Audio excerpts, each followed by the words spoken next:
кадрларды туура коймоюнча бизде эч нерсе өзгөрбөйт. А бүгүнкү күндөгү саламаттык сактоо министри эмне болгон министр? Байкап көргүлө баары.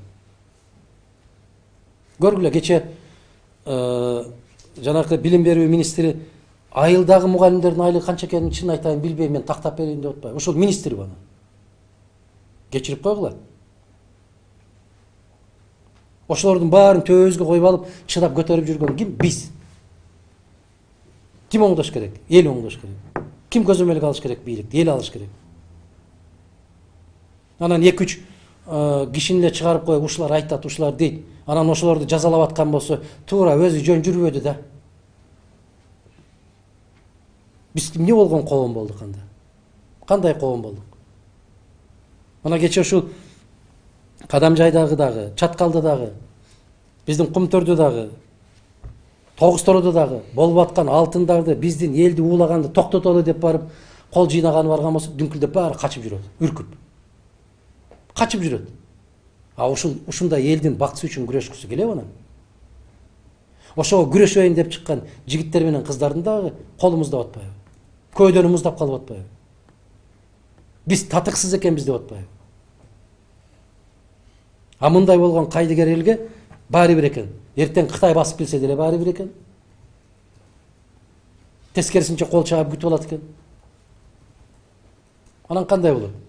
Ошондуктан эгерде биз ушул чек аралардын баарын жапмайынча, карап көрсөңүз, 10 миллион доллар турат экен. Мына рак менен ооругандардыкы. Ошол жанакы жаңы аппарат 10 миллион доллар турат экен. Ызылдап, 10 жылдан бери чече алышпайт. А кээ бир азаматтарыбыз чыгып атат, мультимиллионердибиз деп. Сен соопчулук үчүн ошо 10 миллион бөлүп койбойсуңбу? Биздин кыргыздар жалдырап бүттү го, мына Казакстанга барат, Россияга барат, жалдырап көрүнгөндүн көзүн карап бүттү го. Түркияга жалдырайт. Күндө сайын ушулдай титиреп, ошол бүгүн кетем, эртең кетемби деп өмүрүнүн акыркы күндөрүн санап отурган канча жарандарыбыз отуруп атат. Ата бубасы 10 миллион доллар экен. Бөлүп койбойсуңбу айланайын? Безилдетпечи ошол соңку мүмкүн канча бир айы калгандыр, канча бир жылы калгандыр ошол ооруп аткандардын. Неге жүрөгүң оорубайт сен? Неге сыздабайсың? Неге ыйлабайсың сен? А тескерисинче чыгып мактанып атабыз. Баланча миллиард киреше таптым, түкүнчө миллиард киреше таптым. Мына жогорку кеңештин түзгөн эмесин караңыздар. Бүтүндөй бүт баары үйсүз экен, көчөдө калгандар экен. Эч кимисинин үйү жок экен. Жалпы элдин өзү ушул бийликти көзөмөлгө алмайынча, бийликке кимдер баратканын карамайынча, ошолорго талапты коймоюнча биз оңолбойбуз, карындашым. Биз киши болбойбуз. Биз эл болушубуз кыйын болуп калды. Мына бир жылдын ичинде өткөн 17-жыл менен 18-жылдын бир жылдын ичинде 220 000 кыргыз жараны чыгып кетти Кыргызстандан.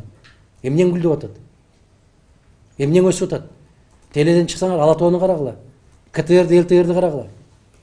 Мына кеткен президент айтты эле, Европа суктанып бизге таң калып атат. Кантип кыска мезгилде ушундай гүлдөп кеттиңер деп атат деп. Калып го.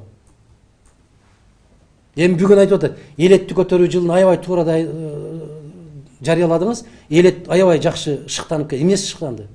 Элет шыктанып аткан болсо ошол элетти көтөрүү жылында 220 000 кыргыз кетеби? Элетте жашоо жок болгон үчүн, элетте акча жок болгон үчүн, жумуш жок болгон үчүн, элетте жашоо мүмкүн болбой калган үчүн ошолор кетип бартат Россияга.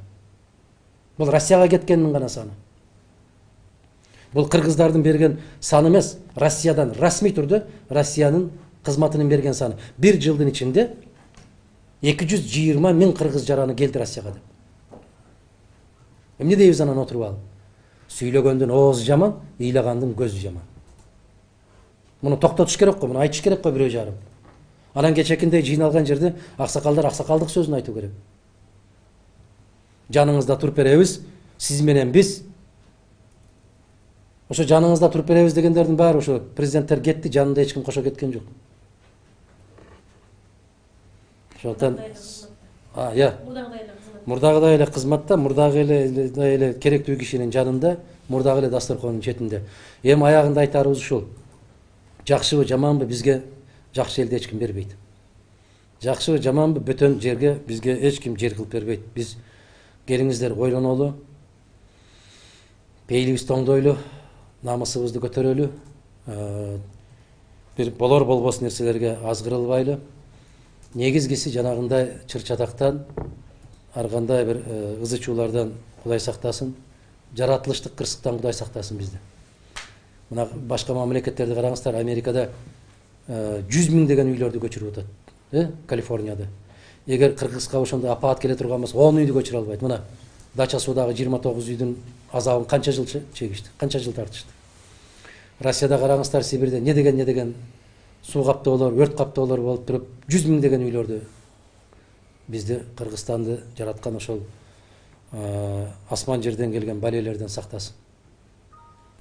Бизге жараткандын гана мээри төгүлбөсө, Кыргыз бийлигинин мээринин төгүлүшүнө көзүм жетпейт. Аман бололу, жакшылыкта жолугушалы. Сиздердин келгениңиздерге рахмат. Кененирээк жооп бергенге аракет кылдым. Кээ бир сөздөрүм ачуураак болуп кетсе керек. Бирок таттуу айта тургандар көбүрөөк. Ачуу тийген болсо туура түшүнүңүздөр. Дагы бир жолу кайталайм. Айрыкча ушул Россияда жүргөн жарандарыбызга кайрылып айтам. Үмүтүңүздөрдү үзбөңүздөр. Урматтуу биздин боордоштор, биз Кыргызстанда жүрөбүз, канчалык деген менен ыйлап сыктап кечинде үйгө барабыз. Алар кайда барат? Алар ошол жашап аткан жеринин кемпирдин көзүн карап барат. Жашап аткан бир абышканын көзүн карап барат. Кече сүйлөп аткандарында менин көзүмө жаш айланды. Азыр Орусия тарап аябай мыйзамды күчөтүп коюптур. Жашаган гана жериңден каттоодон турасың деп. А башта иштеген жерге каттоого туруп коюп, каалаган жерде иштеп жүрө берсе болот экен. Азыр иштеген жерге каттоого каттатпай атат дейт. Азыр биздин жашаган жерге каттаткыла дейт. А биздин кыргыздарга ачыктан ачык белгилүү, бир квартирага 70-80 каттоодон өтүп алган. Эми алардын баарын кыскартат. Алардын тагдыры кандай болот? Мына ушул маселелерди көтөрүш керек. Ушул маселелер козголуш керек жанагы эл аралык бир сапарлар болгондо.